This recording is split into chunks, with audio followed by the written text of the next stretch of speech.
जो व्यक्ति मकान लेना चाहते हैं, जो व्यक्ति जमीन खरीदना चाहते हैं, जिनकी जमीन नहीं बिक रही हो, प्लाट नहीं बिक रहे हो, मकान नहीं बिक रहे हो, या कोई टेंडर भरा है प्रॉपर्टी का, किसी चीज का टेंडर भरा है, ठेका नहीं हो रहा हो, तो विश्वकर्मेश्वर महादेव का नाम लेकर 5 बेलपत्र चंदन लगाकर शंकर जी के शिवलिंग पर चंदन लगाकर जो शिवलिंग पर चिपका देता है, भगवान शंकर उसकी मनोकामना पूर्ण कर देते हैं। जिनके मकान नहीं उनका मकान, जिनका प्लाट नहीं उनका प्लाट, जिनका कोई काम नहीं वो काम विश्वकर्मेश्वर महादेव पूर्ण कर दे। भगवान शिव का एक नाम हुआ था महाराज। विश्वकर्मेश्वर शिवलिंग किस जगह पर विराजमान है?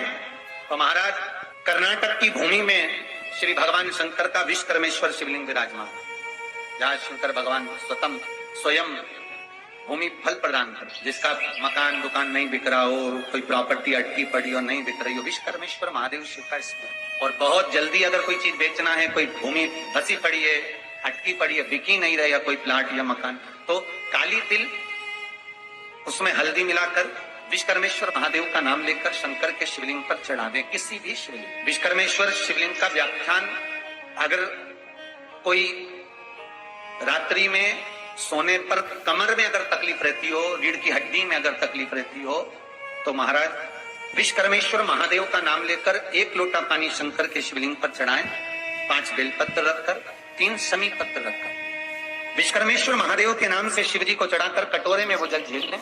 उस जल को विश्वकर्मेश्वर का नाम लेकर रात्रि को सोते समय पिए। रात में कमर में दर्द नहीं होता, रीढ़ की हड्डी में दर्द नहीं होता। विश्वकर्मेश्वर महादेव का स्मरण। धन की सबसे बड़ी महत्वता है कि पूरा परिवार एक जगह पर बैठकर भोजन करे। दुकान भले तुम्हारी 10 हो, पर तुम्हारा स्थान एक हो। दुकान भले तुम्हारी 10 हो, पर जहां भोजन करने के लिए जब आप बैठे हो, भोजन करने के लिए आप जब विराजमान हो, तब सारा परिवार एक साथ बैठकर, सारा कुटुंब एक साथ बैठकर, सारा परिवार एक साथ बैठकर भगवान का भोजन, जो प्रसाद है ठाकुर जी का भोजन प्रसाद है, उसको ग्रहण करो। भले 50 दुकान से कमा कर लाओ, पर बैठकर भाई बंधु कुटुंब कबीला नाते रिश्ते जितने भी हमारे साथ में सब एकत्र होकर एक साथ बैठकर भोजन को ग्रहण। शिव महापुराण की कथा बड़ी सुंदर भाव व्यक्त करती है, शंकर की कथा बड़ा सुंदर संवाद कहती है कि आप जायदाद भले बांट लो, प्रॉपर्टी भले बांट लो, पर निवेदन इतना सा है, पर मन मत बांट लो। आप प्रॉपर्टी भले बांट लो, आप जायदाद भले बांट लो, और इस मन को मत बांटो। क्यों?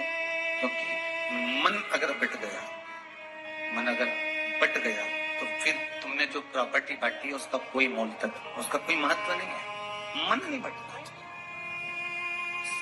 मन को एकत्र कर कर, मन को एक जगह पर स्थिर कर कर भगवान शिव की भक्ति को धारण कर लेना, तो ये जन्म भी सुधार लेना और वो जन्म भी।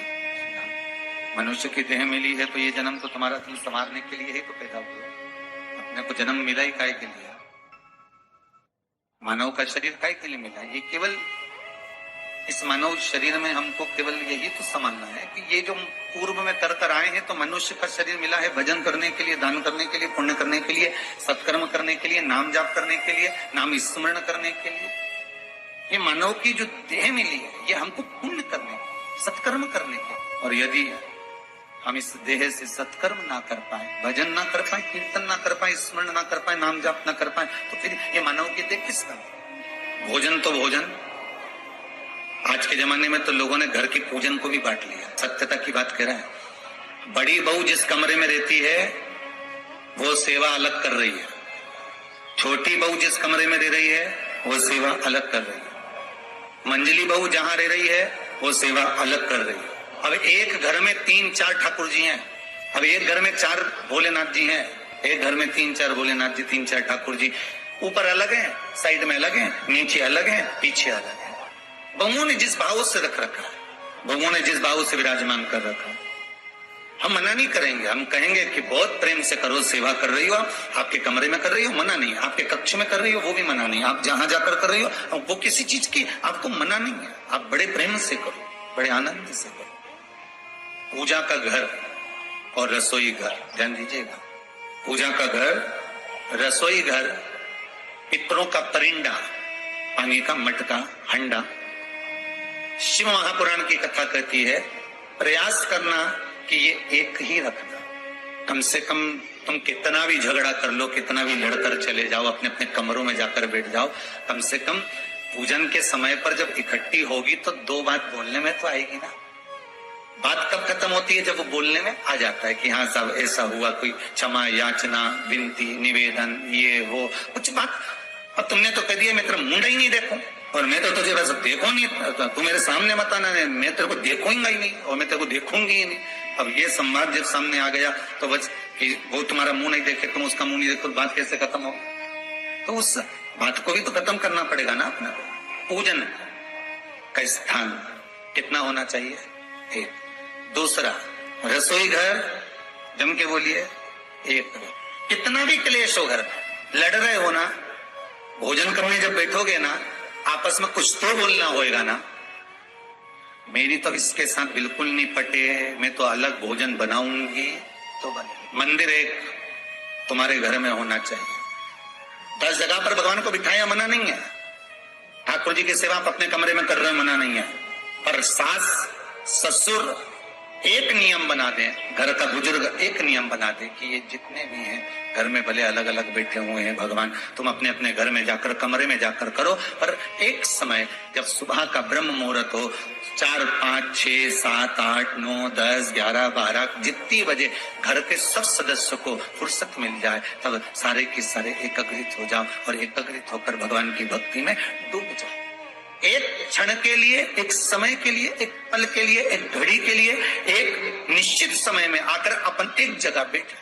कम से कम भगवान की भक्ति हम करेंगे तो सही, कम से कम हम भगवान की भक्ति में डूबेंगे तो सही। भोजन का भी एक समय करिए महाराज, एक चौका, एक रसोई घर, एक परिंदा, मटके का, हंडे का पानी एक कर दो कि ये सब मिलकर चले, चले, सब एक साथ एक जगह पर रम कर चले महाराज, एकत्रित होकर चले, रम कर चले, एक साथ चले। शिव पुराण कह रही है, शंकर भगवान का परिवार हमको सीख देता है। शंकर जी, पार्वती जी, गणेश जी, कार्तिकेय जी, अशोक सुंदरी, जया, विषहरा, शामरी बारी, दोतली, देव, ये जितने भी परिवार के सदस्य हैं। भगवान गणेश जी का विवाह हुआ, रिद्धि सिद्धि आई, फिर उनके घर में भी वंश बढ़ता गया, शुभ लाभ, अमोद प्रमोद, ये सब क्रम चलता चलता चलता चलता चलता जब वंश आगे बढ़ गया, वंश जब आगे बढ़ता चले गया और वंश जब और आगे बढ़ता गया तो उसका जो सुख है, परिवार की जो एकता है, वो आनंद सुख प्रदान करने वाली है, वो सुख प्रदान करने। एक रसोई घर में भोजन बनना और एक जगह पर बैठकर पा जाना। निवेदन है,